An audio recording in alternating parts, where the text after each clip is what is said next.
Chasing Giants with Don Higgins and Terry Peer. Brought to you by Asio Camo, nature's most lethal camouflage. Follow along as Don and Terry discuss the techniques, strategies, and dedication needed to harvest one of God's most amazing creations, world-class whitetails. Well, welcome everyone to the Chasing Giants podcast, episode 279. For those watching or listening on the airwaves, we are at a live event at our 2025 dealer meeting in Arthur, Illinois. Don, say hello to everybody. Hello, everybody. Well, that was dynamic. Welcome. We got a lot of our dealers in town this week for training, not only for real world products, but after the acquisition of Green Prairie Seed. There's a lot of opportunities for growth of all of our companies and trying to bring people together to network with some of our vendors, some of our partners. And it's just unbelievable to see how God's worked to not only grow our business, but grow our partners' business and our dealers' business all at the same time. While everyone else in the industry is rushing to mass retail, we're trying to grow local businesses. And that's part of what I think makes us a little different. Well, we're definitely different. And, you know, in this crowd, there's people from all over the map. We got people from Florida, Delaware, North Dakota, Canada, and every state in between just about. So these folks came from a long way. Yep, I'm pointing to him to change the slide up top, so sorry. I didn't mean to distract you waving my arms around. You probably thought I was trying to hit you. I wasn't sure what you was going to do. If I had a fly on my face or what? But it's such a privilege to have everybody here. We don't get to see everybody in the same room very often. We started early today with several meetings, and then people started showing up, and we haven't gotten around to talk to everybody, but we're going to hopefully have a good show tonight and then have a lot of training, and I heard there's pastries tomorrow morning. There is. It's not on my diet, but everyone else is welcome to show up. But what time's the door open? 7:30? I think so, yeah. So hope to see you here early tomorrow, everyone. All right. So before we jump into this, like I said, we had some meetings today. The theme of this dealer event, and I think it pertains to our listeners who manage their own farms and habitat, is opportunity knocks.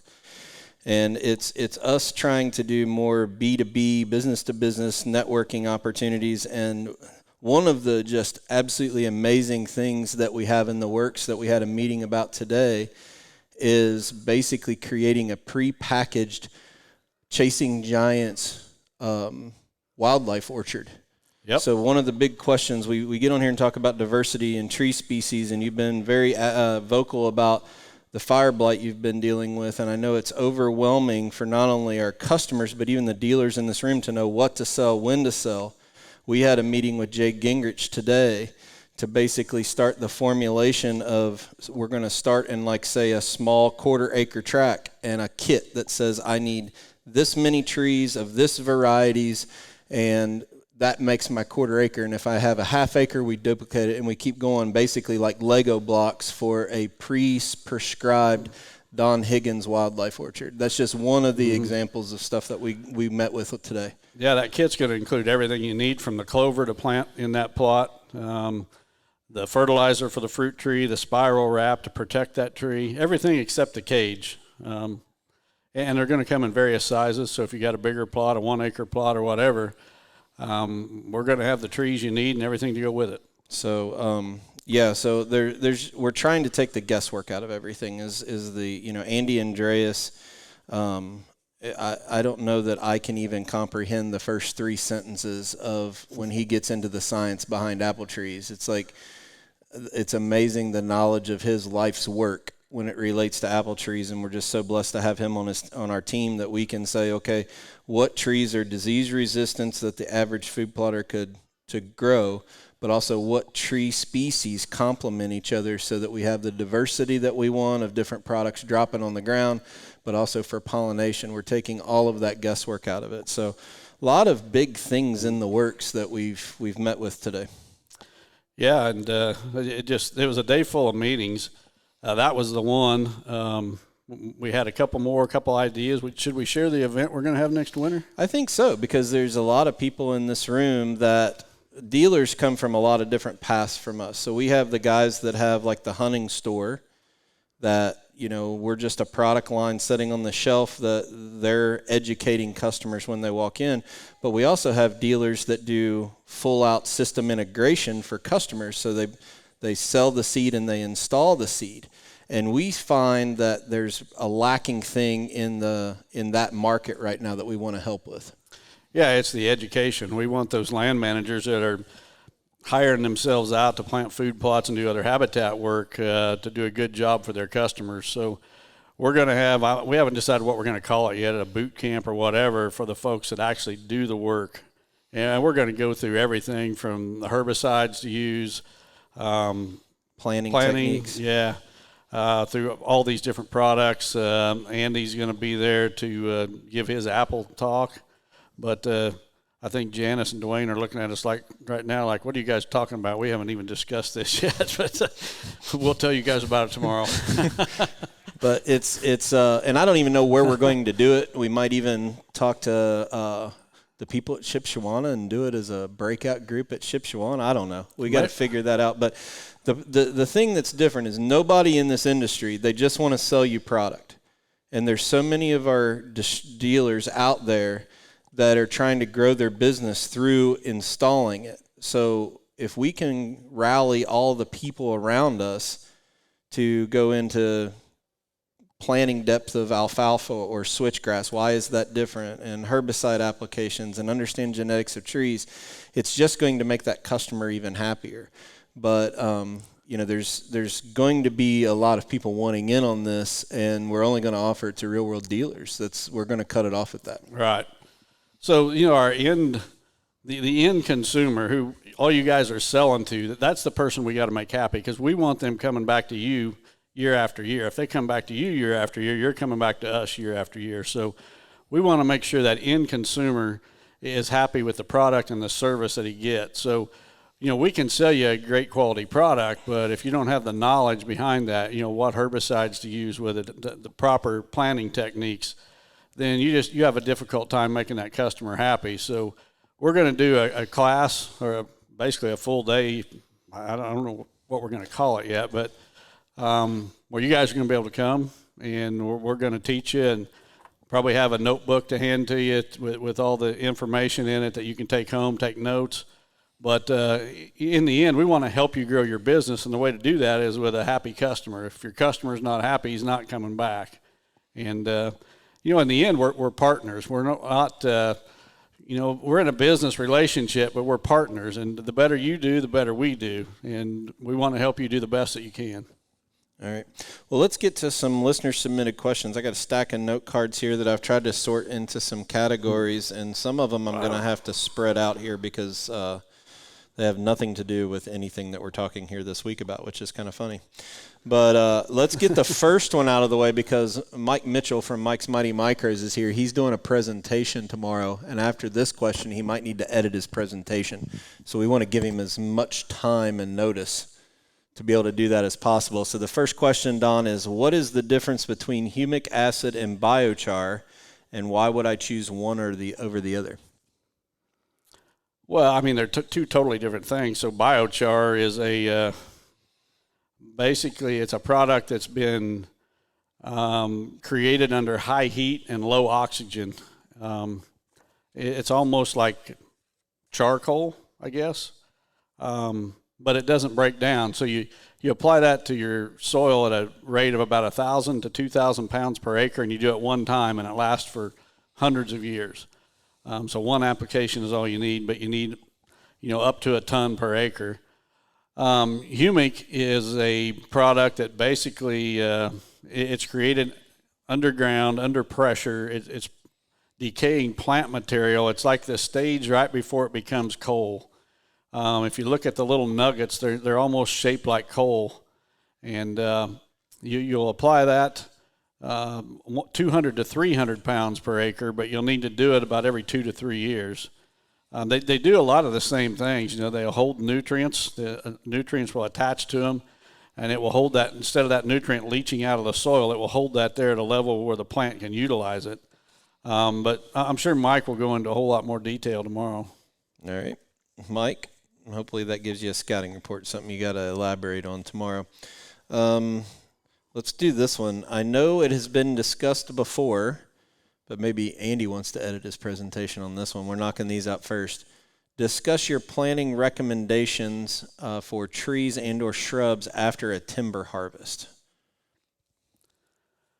Well, that changes by site. I mean, what was there before? Was it a good hardwood timber with species that are desirable? You know, white oaks, walnuts, whatever.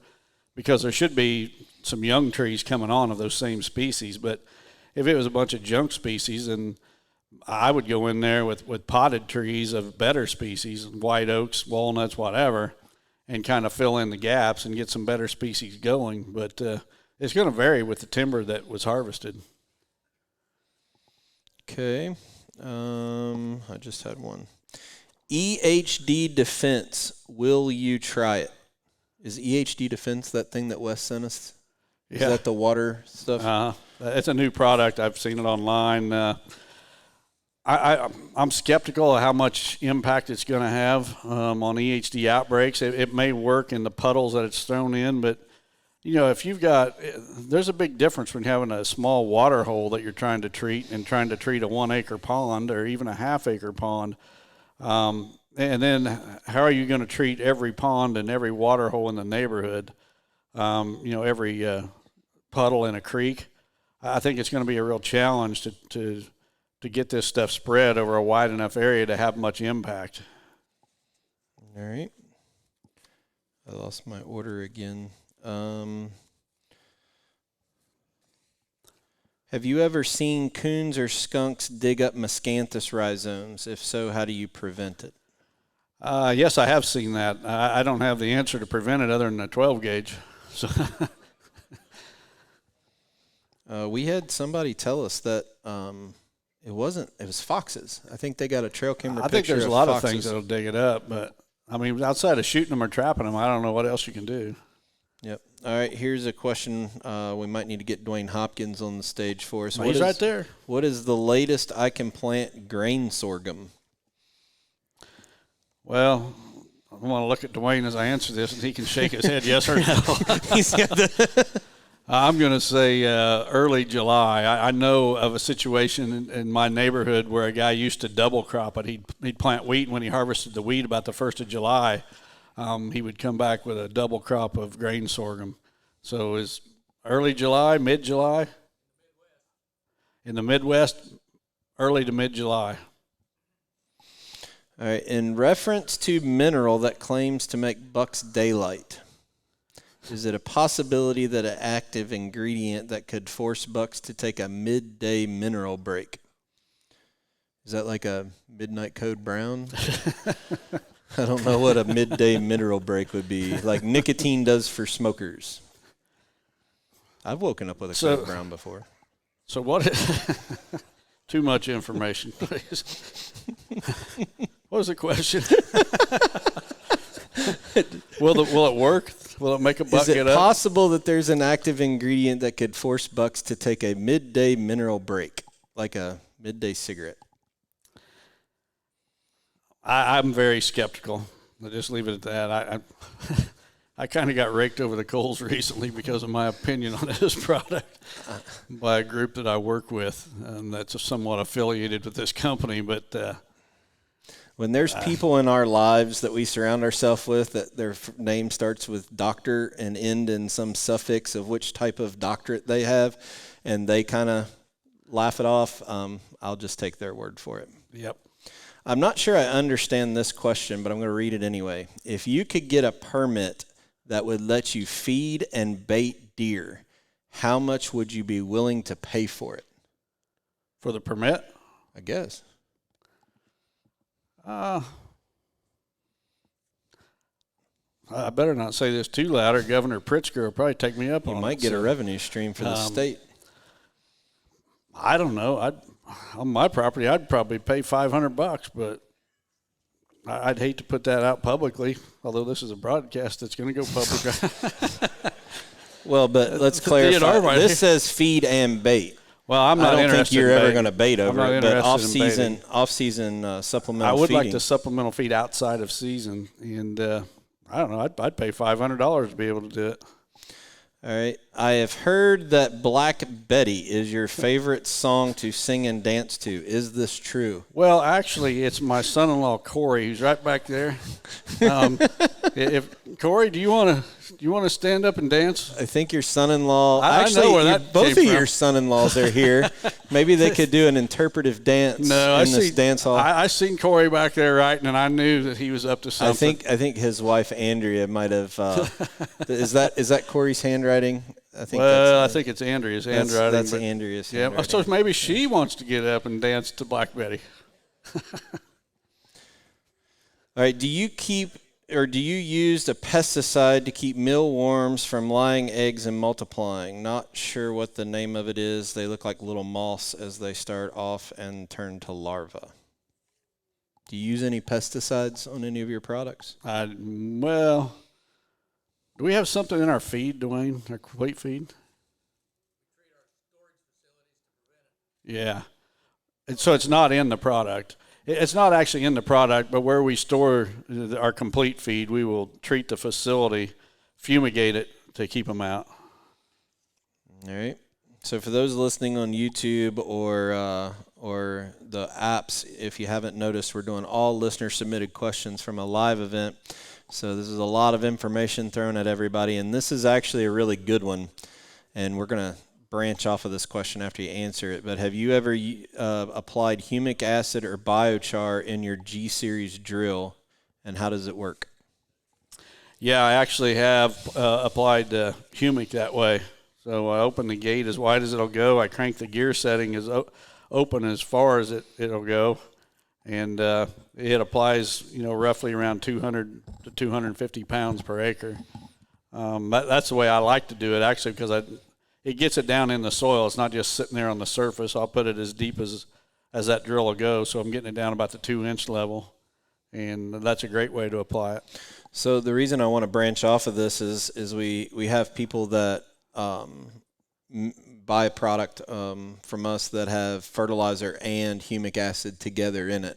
And I think you do have to be careful about using certain applications because it can turn to hot clay really quick if you do it certain ways. So can you talk about that just a little bit?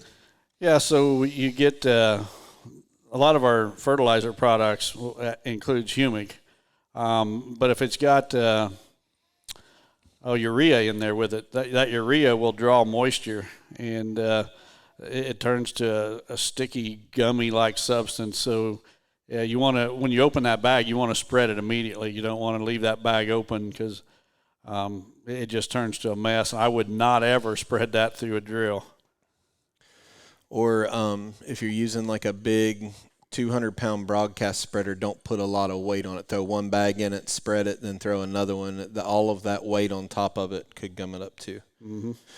All right, if you had a cull buck that you knew by a designated, say, a cut ear, or maybe a white marking of some sort, and he was a cull buck, and after he shed during late doe season, he came by, what would you do?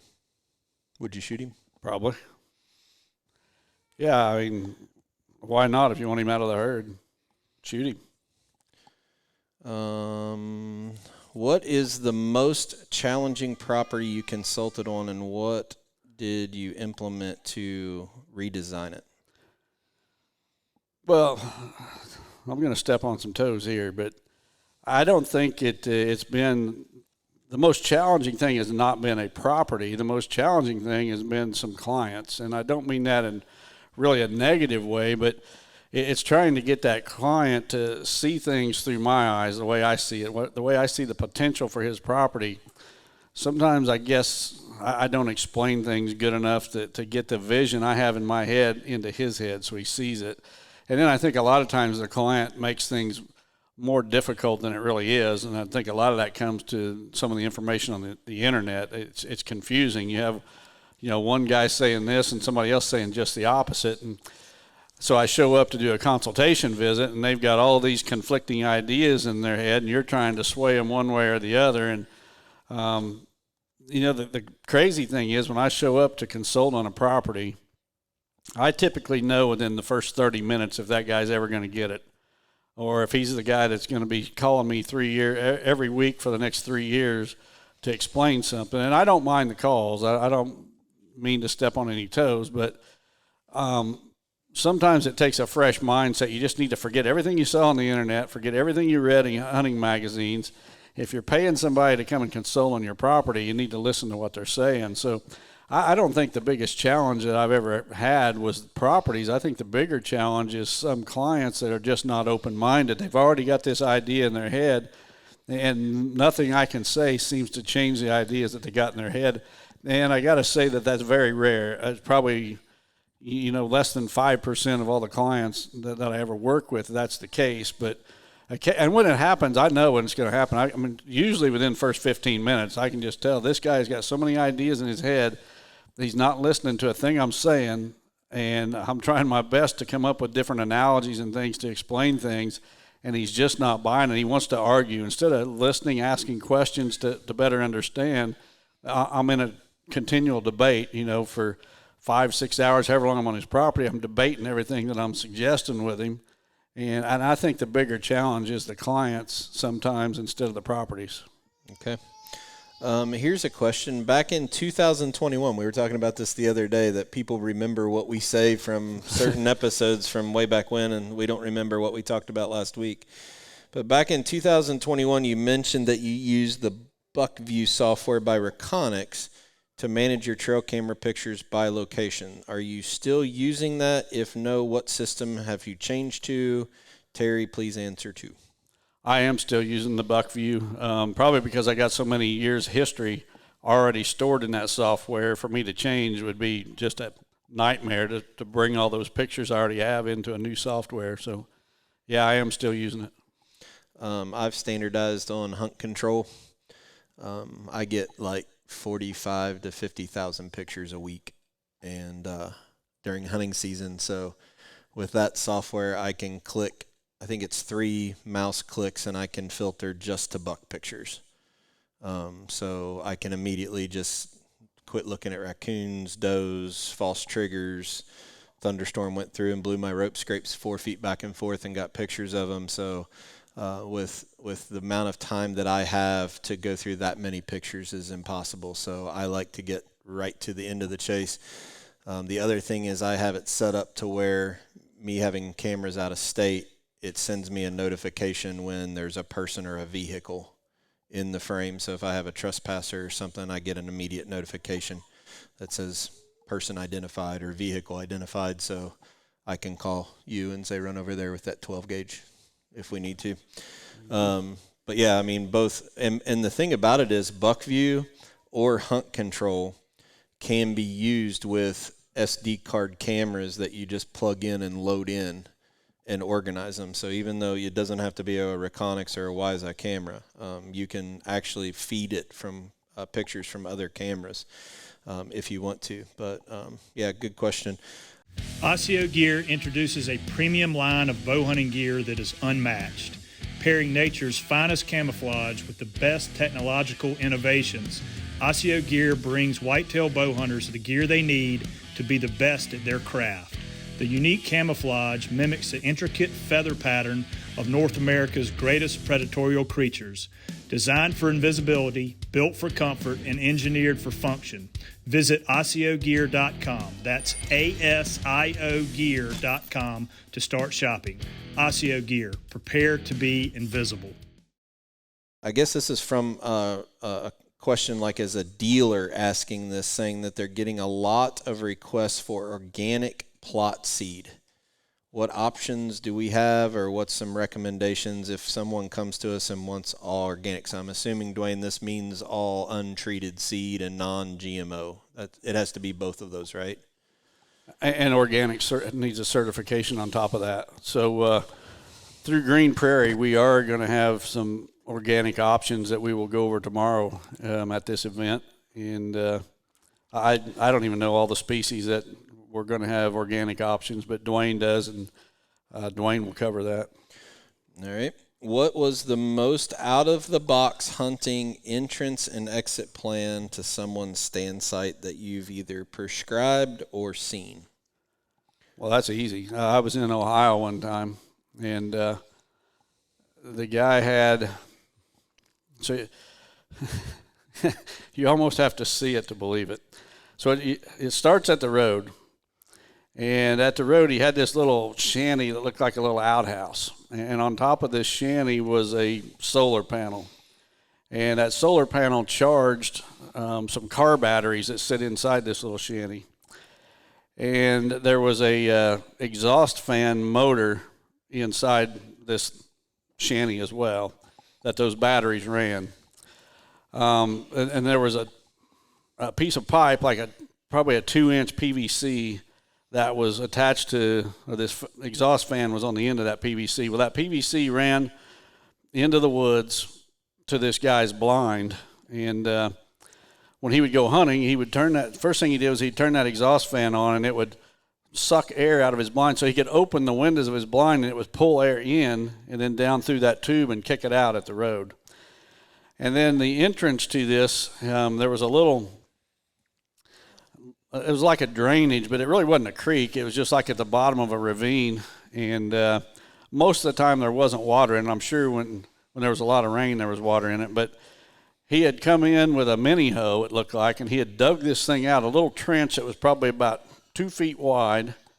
And if you stood in the bottom of that trench, basically only your head was sticking up. So he would flip on his exhaust fan. He would drop down into this, I'll call it a ditch that he had dug, and it ran into the woods for probably 200 yards. And he would walk in with just his head sticking above the ground, basically. And then at the end, and there's ridges on both sides, so at the end there was this 36-inch round, that black corrugated pipe that went into the hillside, and it went in for probably 100 yards because the guy had where it went in the ground, on top of it was the guy's food plot. So he would crawl through this pipe under his food plot, and then it made a 90 degree and went up into this blind. And so he'd go in that ditch. He would then crawl through the 36-inch, and then there was a ladder where it had the 90. There was a ladder in there that he would climb up into his blind, open the windows, the exhaust would suck his scent back out to the road. And I got pictures of it on my phone. If you think I'm not telling you the truth, I will see if we can put these pictures on the screen tomorrow. It was so amazing. It just like that was one of the first things I seen on this tour, and I'm thinking, this is unbelievable. This is unbelievable. I mean, to set them 36-inch tubes in the ground, it had to take a giant track hoe, because I mean they weren't just in the ground 2 feet; they were down there. And I can't imagine crawling into that thing in the middle of the morning at dark and get eyeball to eyeball with whatever critter is up in there ahead of you. Here's the crazy thing. So what I really couldn't believe was this was an Amish guy, so he didn't have access to a lot of the equipment, but he hired the people to come in and do it. And he would take his little girls hunting.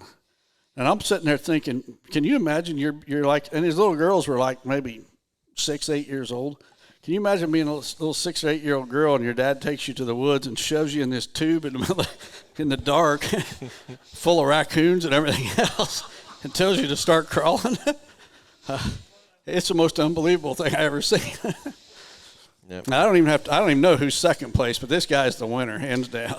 All right. Well, we said we would answer all questions in this format, and I really don't understand this. This is assigned by DJT, and I'm not kidding. It says, "Who's your daddy?" Is DJT Donald J. Trump? I guess Mr. Trump is. I thought you were going to answer your dad's name, Mr. Higgins. I'm not sure if that's an inside joke or. I'm not sure what that's about. All right.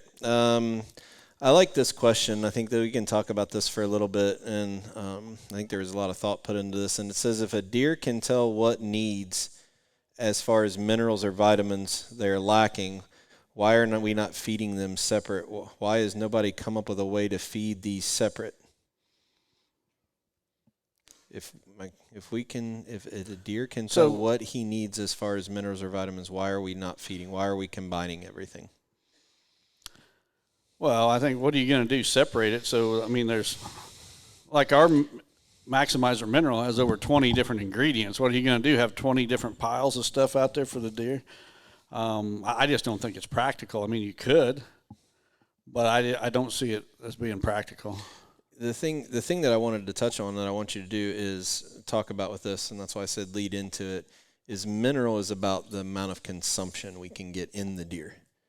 And that's why we put the mineral in the feed to get, because not every deer is going to go to a mineral lick and eat the same amount every single day. So you can't, for those states that allow it, you can't just rely on the mineral site. You can't just rely on the feeder. We're trying to get as much of that Expect Healthy Deer technology into the deer. I use the term, I forget, what do we say, nutrients per bite, or nutrients, per intake. We need to get as much as we can to jumpstart and keep the health of that herd as high as we can.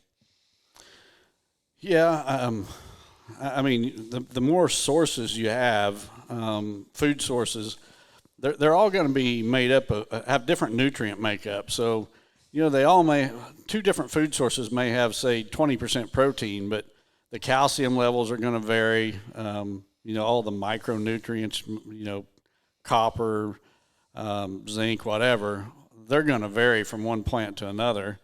And a deer just has the ability, as does livestock, to balance their diet if given the opportunity. So they'll crave whatever they're lacking, and they will seek food sources that are high in that nutrient that they're lacking.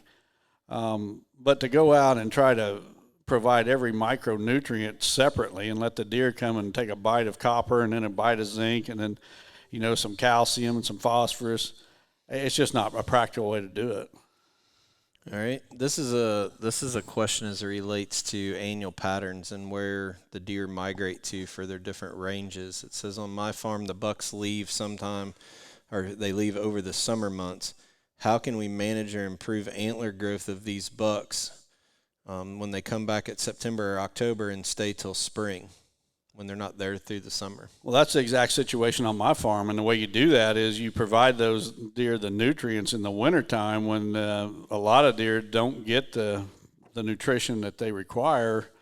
That's why the NutriCrave corn, for example, is a big part of my food plot program. It's got higher levels of fat as well as higher levels of protein, and then calcium and some of the other nutrients as well, but it's also got double the calories, more than double the calories actually, and that's because of the higher fat content. So a deer comes to my NutriCrave plot versus an ag cornfield. Let's say he eats a quarter pound of corn in each one. Well, the quarter pound of corn that he eats in my plot is going to have twice as many calories, more than twice as many calories. And we're basically getting that deer through the winter in the best shape possible to start the antler growing cycle. And then he can go to his bachelor group off of your farm or wherever, and he's in much better condition to grow that set of antlers. All right. Well, we're halfway through our allotted time, and we're going to go ahead and do our Higgins hot seat question. So this isn't a listener submitted. Well, they're all Higgins hot seat tonight. Yeah, but this one, we're walking in right next to that Chasing Giants blind at the front door. We got 360 in the house tonight. So many of our dealers. Raise your hand if you're a 360 dealer. Yeah, so wow. A lot of our dealers are 360 dealers also. So great partnership there. But we just got done listening to Gene Burkholder talk about growing a business, taking risk, and being aggressive. And this is even fun to put you on the spot for this question, but it's two-part. You look back at your career, and I'm not going to say the empire that you've grown at this point, but your businesses and your hunting career, the success you've had in the woods.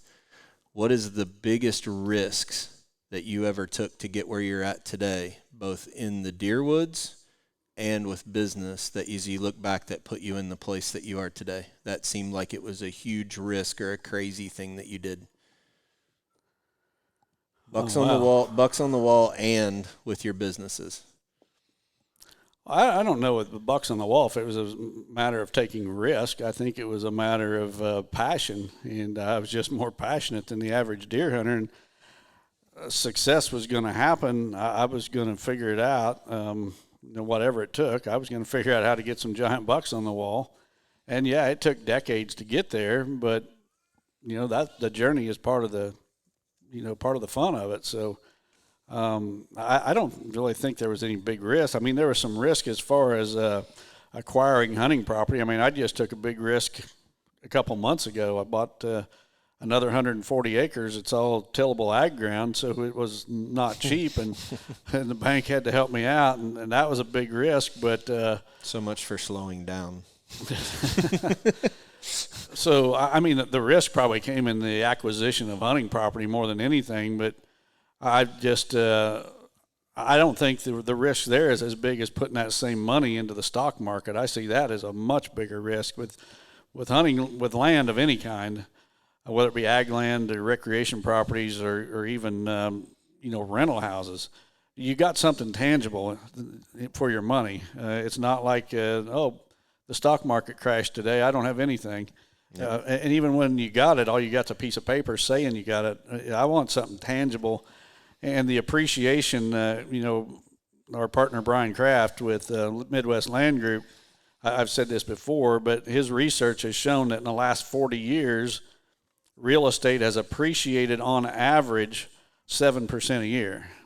So you can even overpay. If you see a piece of ground that's like right next to you that you really want because it joins your farm or your yard or whatever, you can overpay for that ground 20%.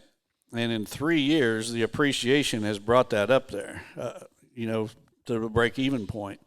And in recent years, especially right after COVID, in the early 2020s, that figure was more like 17% instead of 7%.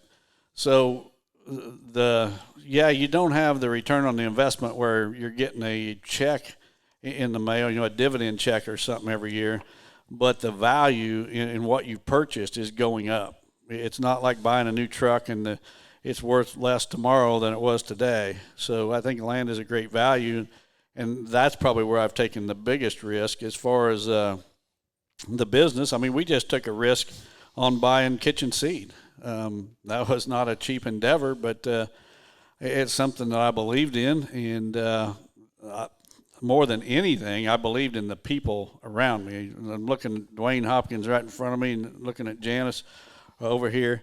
It was the people around me that made that risk so bearable, because I knew they weren't going to let it fail. I wasn't going to let it fail, but the people around me I knew weren't going to bail on me. They are just as important or more important really than me. They're the ones that are there every day keeping it together, and I have full trust in them. So that was a little bit of a risk on the business side. Well, and that risk also, everybody in this room now has more opportunities. Absolutely. And it's not just the ownership team of this. It was a bigger picture of that with our kind of strategy and how we want to grow our business, but we want it to do with our dealers. So, good question. Thanks for 360 Blinds for doing the weekly spot for the Higgins hot seat. Now, don't risk your most valuable asset with a part-time agent. Most real estate agents are part-time, working another job, trying to scratch together a few extra bucks in real estate as a side gig. Their inexperience will cost you thousands at closing. Not at Midwest Land Group. They only hire full-time professionals. Their agents are passionate about the outdoors, highly trained, and committed to maximizing the value of your land. If you're interested in selling your land, don't risk it with a part-time agent. Visit MidwestLandGroup.com. All right, this has been all over social media here recently. What are your thoughts on Senator Mike Lee's land sale bill going through the Senate? Definitely opposed to it. I mean, public land is all that a lot of hunters have. I remember when I was in that boat years ago. So, absolutely. I think we need more public land, not less public land. And I'm pretty disappointed and disgusted that he would even suggest such a thing.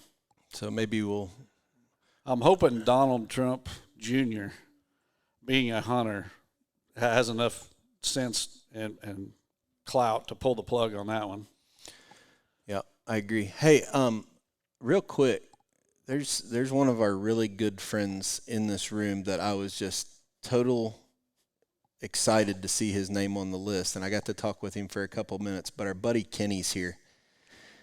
If you guys remember Kenny, wave your hand, Kenny.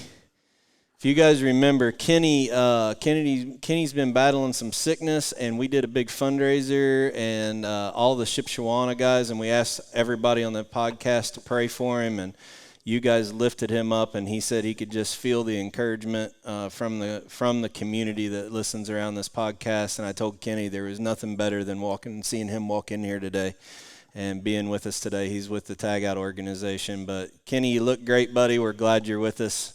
We'll keep praying for you. You're a warrior, man. Glad you're here. God bless you, brother.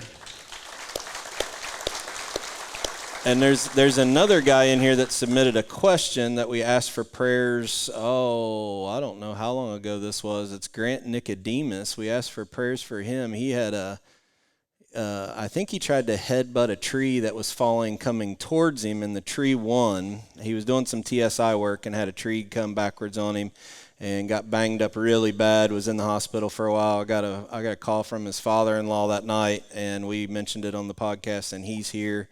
And his spokesmodel face, it's looking pretty sharp, man. I don't see any damage from 30 feet away, so we're glad to have you here, buddy. But Grant had a question. I planted miscanthus 3 years ago, and you recommended burning miscanthus every 3 years. However, I replanted and filled some areas just last year. If I burn this coming up of this winter, spring, will it hurt the 1-year-old stuff? It won't hurt it at all. You can go ahead and burn it. All right. This comes from Jason Patton from Missouri. Don and Terry, I have a 190-acre hunting property with 5 ponds, 3 creeks, 3 springs, and wanted to add 2 more small ponds. Near future stand locations. I'm having trouble reading the writing here. Can a property have too many water holes, I think is what I'm trying to read here. Can a property have too many water locations?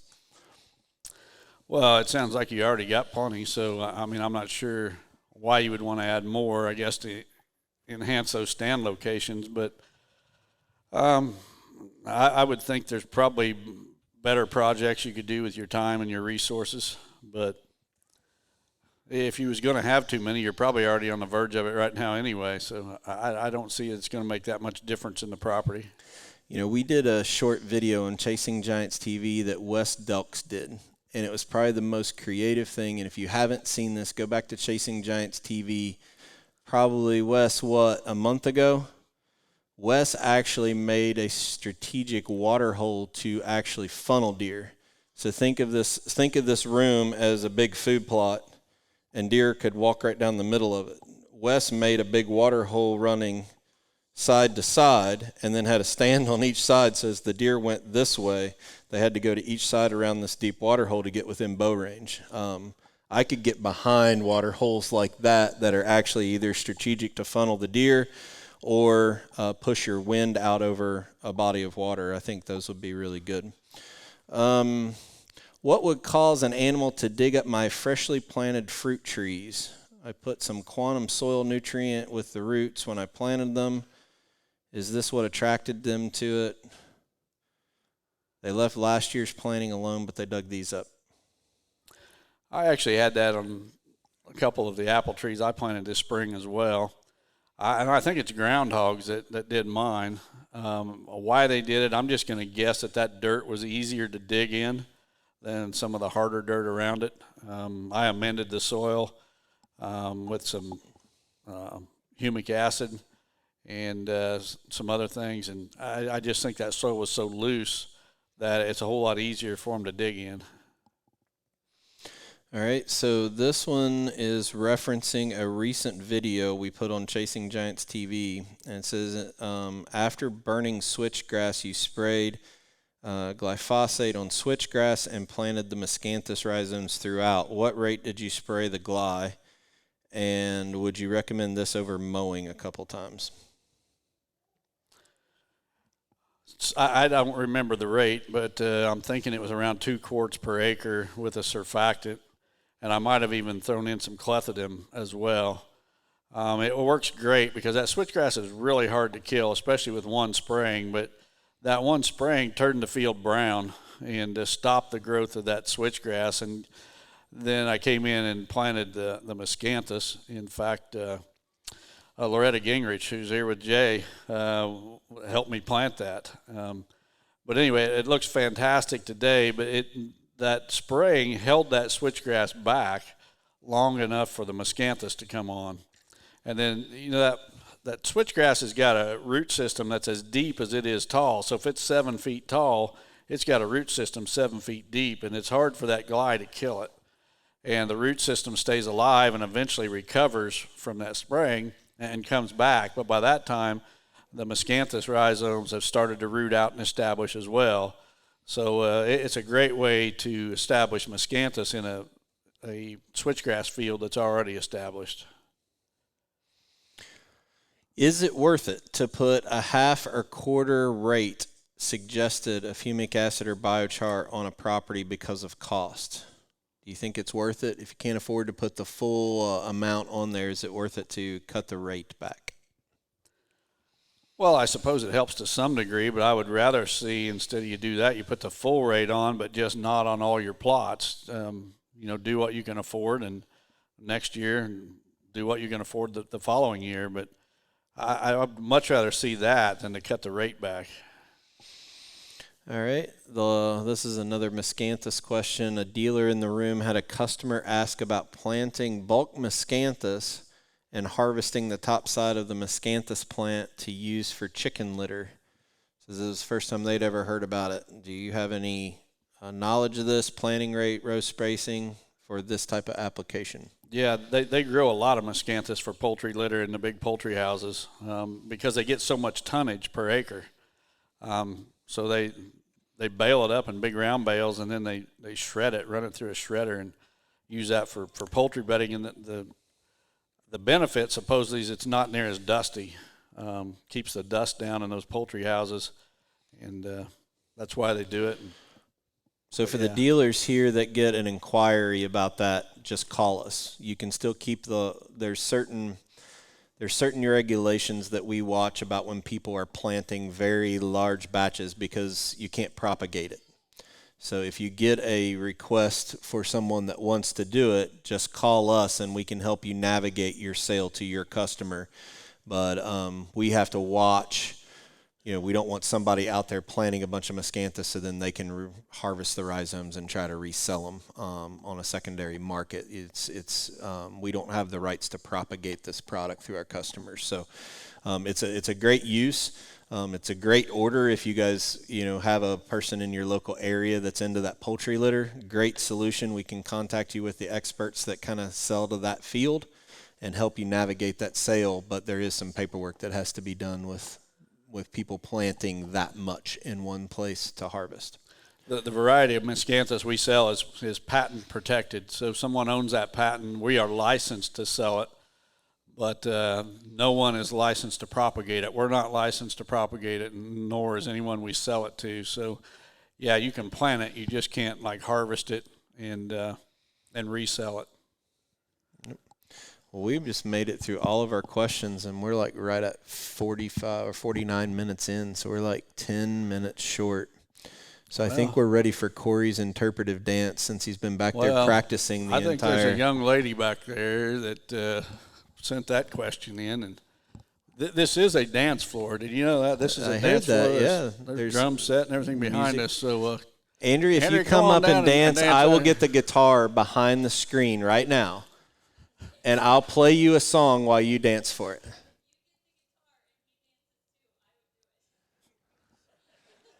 Nobody wants to see me dance, I promise you.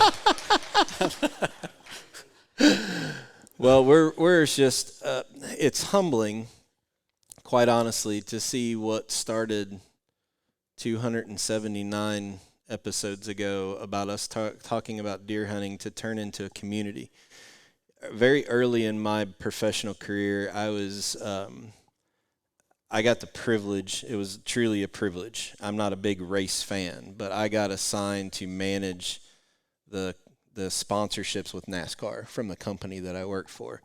and we sponsored Penske. And this lesson that I learned when I was working with Penske is you can put all of these names on the side of the screen that's up here. I think there might be a screen with our sponsors on it. And that's all fine and good for brand awareness. But where you really build relationships in business is meetings like this, to where everybody here is coming here to try to figure out how to grow their business. And there's other people here, and then the networking of how people can work together to provide solutions for customers. Penske was the best at that. They would say, okay, we need this sponsor and this sponsor. Now you guys work together. It wasn't about the logo on the car. And it's crazy how a hunting podcast has brought all of these businesses together that complement each other. You got a fruit tree guy and a micronutrient guy that come together, and you got the best fruit tree in the world. I mean, who would have thought that we could make that connection and help with that facilitation? But most of all, these dealers that are selling in their individual hometowns, having more options to help grow their business and provide every land manager, hunter, farmer, now gardener, agriculture, all these different options, and a lot of it's done pretty much just with the networking that we've done here with Chasing Giants. And to see all this come together with the people in this room, it's so much bigger than a podcast about hunting anymore. You know, I was struck when Gene was giving his talk right before the podcast, and he was talking about, opportunities there if you see it. And I was reminded about 20 years ago, I was thinking to myself, I'd been in the land management thing on my own property for, about 10 years at that time, and was having some issues with the commercially available food plot seed mixes, and was experimenting with things on my own, and especially with soybeans. I was having a real problem with soybeans shattering in my plots, and I started looking for varieties that did not shatter, and then I noticed in that testing that some varieties were preferred by the deer over others, and it led me to set up a meeting with Dwayne. Didn't know him at the time, recognized him when I came into that first meeting. I'd seen him at some deer shows, but when the name Dwayne Hopkins was given to me as someone I should meet with, I didn't know Dwayne from anybody, but I just had this idea in my head that somebody is going to start a new seed company. Why can't it be me? So that opportunity came along, and I tried to make the most of it over the years. And I never dreamed 20 years ago that we'd be having an event like this, that people would come from all over the United States to attend, that we would have 300 dealers from around the country, that, we would be able to buy kitchen seed. It just started with a little bit of risk, confidence, chasing dreams.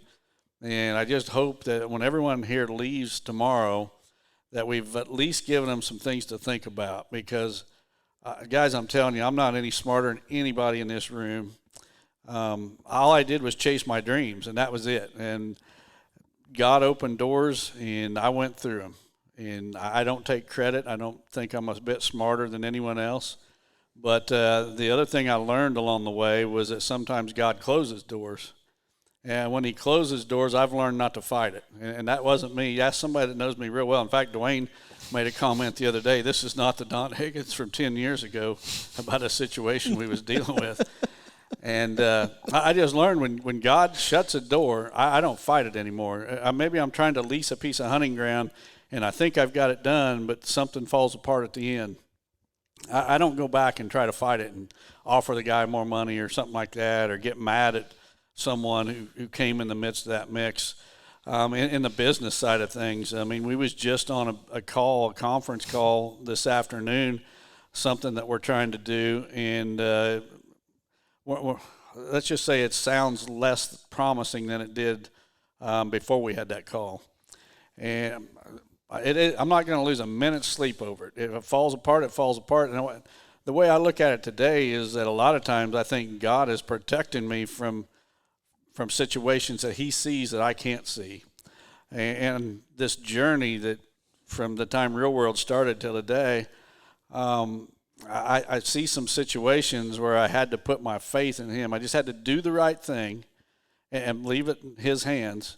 And it worked out in my favor more than I could have ever done on my own. So, My advice as we close out this podcast is to trust God when he opens doors and to trust him when he closes doors, and that dream big, because I'm telling you, I could have never dreamed what's happening here. I never could have dreamed that people would come from all these different states to listen to you and me answer crazy questions about deer hunting. It's just unbelievable. And if I can do it, you can do it. So I know most of you are younger than me. You still got a lot of years to chase those dreams, and if I can be a small part of encouraging that, I want to do that. Terry talked about us networking different companies. We also network our dealers. If we know of a situation with a dealer that we could help them somehow, we try to do it. It's not about us. It's about a network. And we're partners in this. We're the ones that went out on a limb and bought the company and ran around the country trying to promote the company, but we don't see ourselves as being better than any of you. We just see you as a partner in this whole relationship, and if we can help you, we want to do that. All right, well, we'll be back next week with our regular show. Make sure you're checking out Chasing Giants TV on YouTube. We got a lot of content this week. We got a lot of views on funneling deer through open ag, where you basically set up that creek bottom. We got cleaning out your sprayer video, I think, that launched today. We got some coyote footage of a coyote hunt that one of our friends, Brandon Epperson, did that's coming out soon. So a lot of different stuff there. And then again, the Chasing Assurance podcast that airs every Wednesday morning. So with that, we're going to kind of continue on with our dealer event here, and we'll see everybody back next week.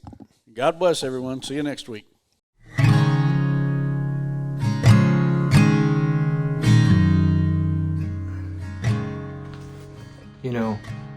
Sadly, my life and my body is a living testament to what happens when we get complacent,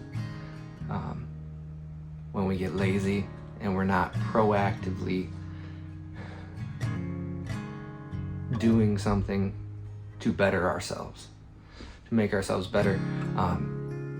It's a slow process, and it's such a slow process that we almost don't even notice it.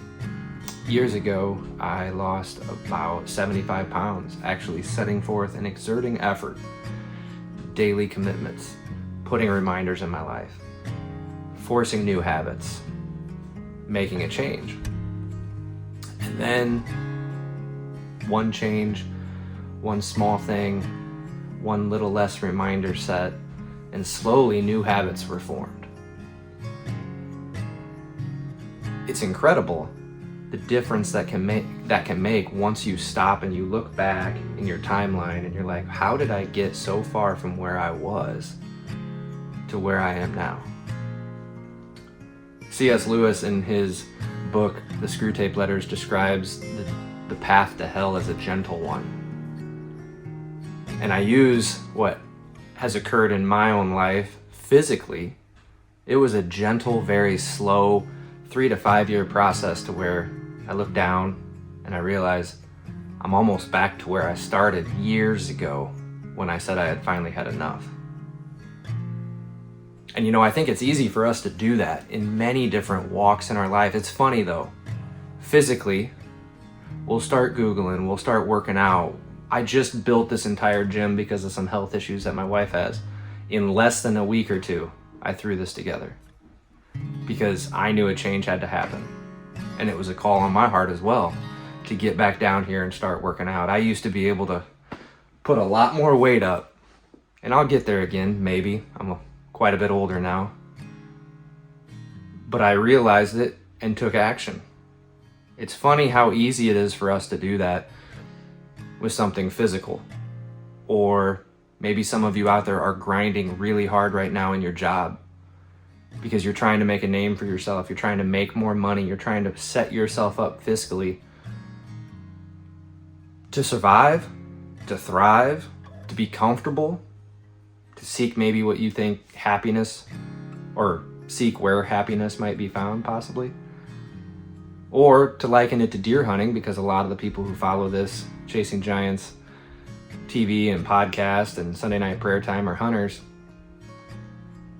think of all the things that you're willing to do to make your property better, to make you better as a hunter, you think or you hope, the equipment that we buy, the effort that we put forth, the miles traveled, the sweat dropped. But when was the last time you actually delved into the Bible? When was the last time that you attacked your spiritual walk in the same capacity that you're attacking other things in your life?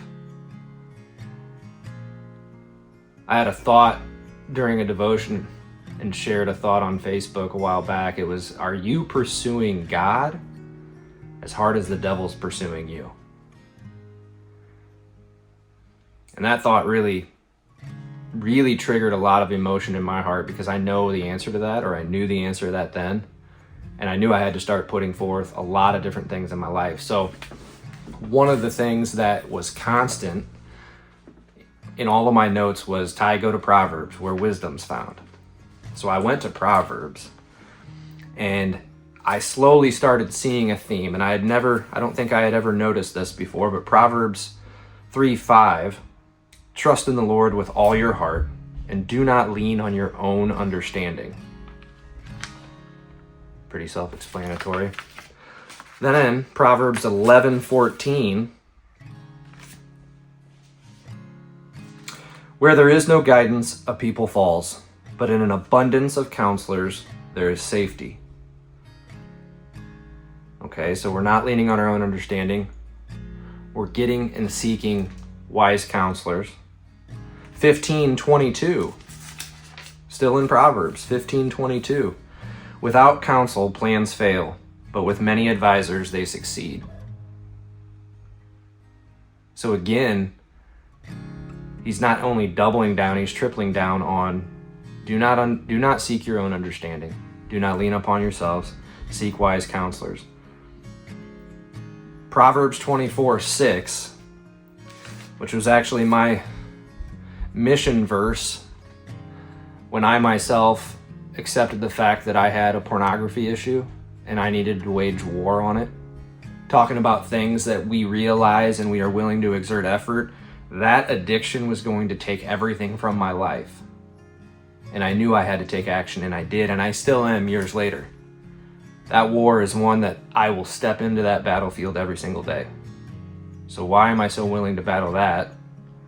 Because it'll cost me earthly things, my wife, my family, my position, but I allow the erosion of my faith in every other aspect.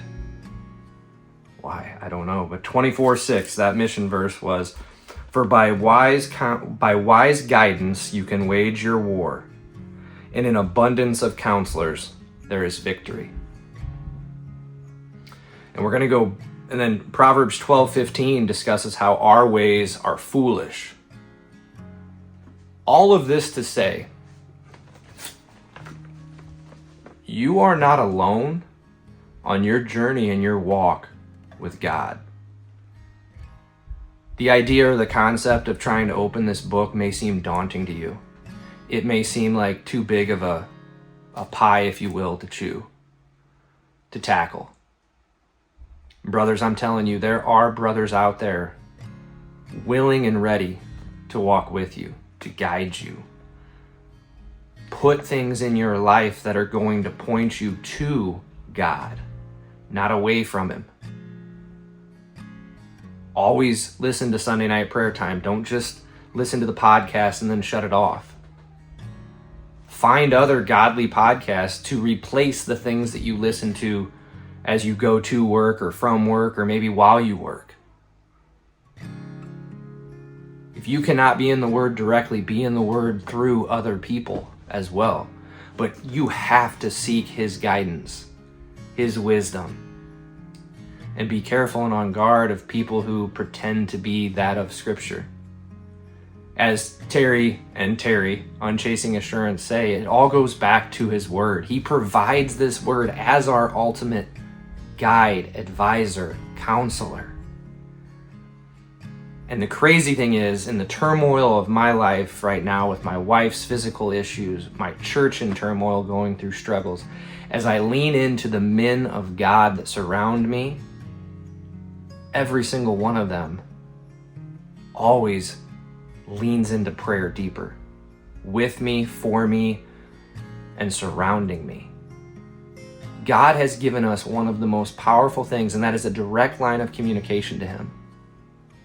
So I beg you, if you are like me, and you have allowed your walk to perhaps grow a little stagnant, or maybe you have a really good relationship with God,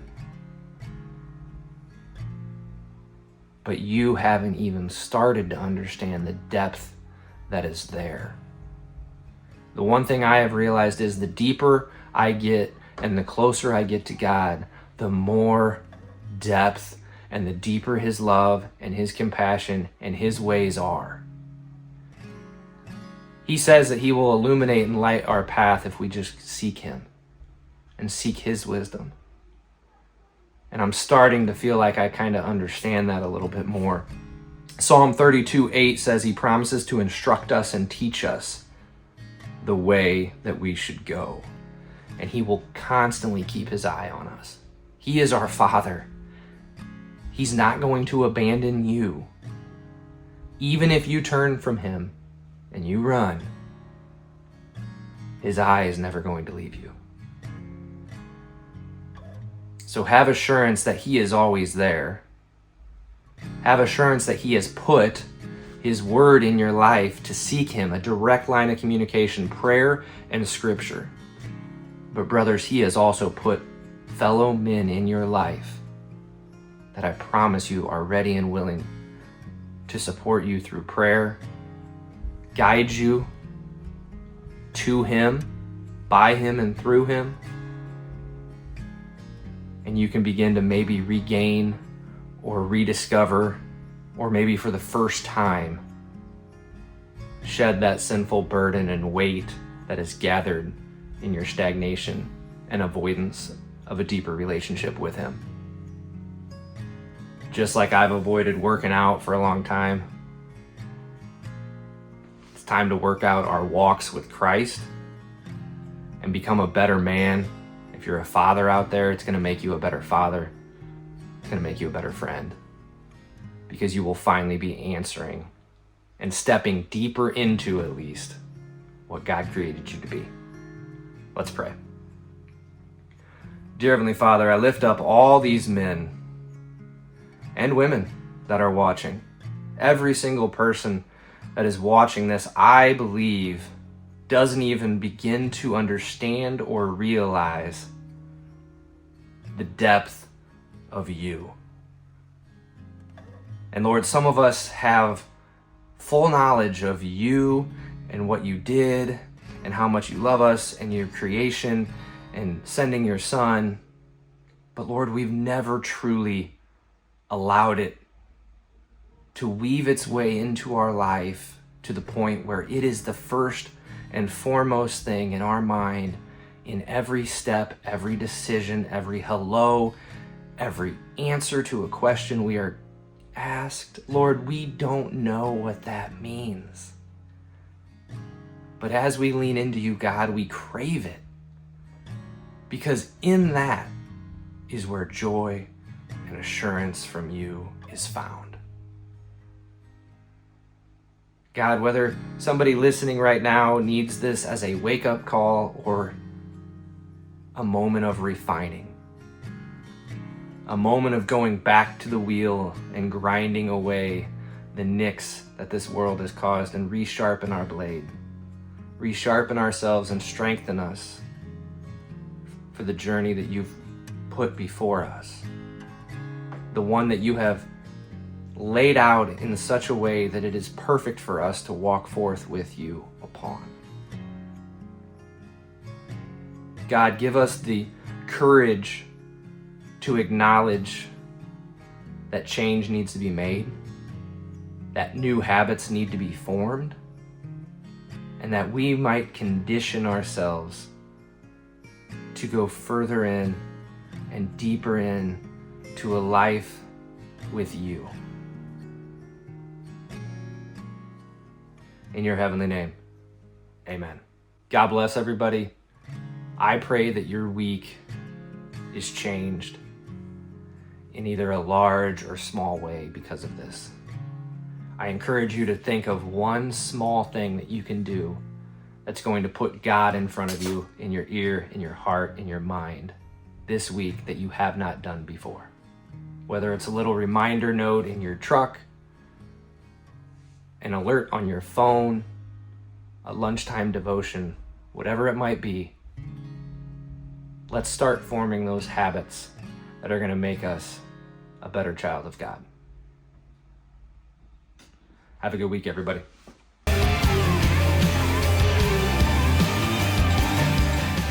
Chasing Giants has been brought to you by Asio Camo. Thanks for listening, and tune in next week for another episode of Chasing Giants.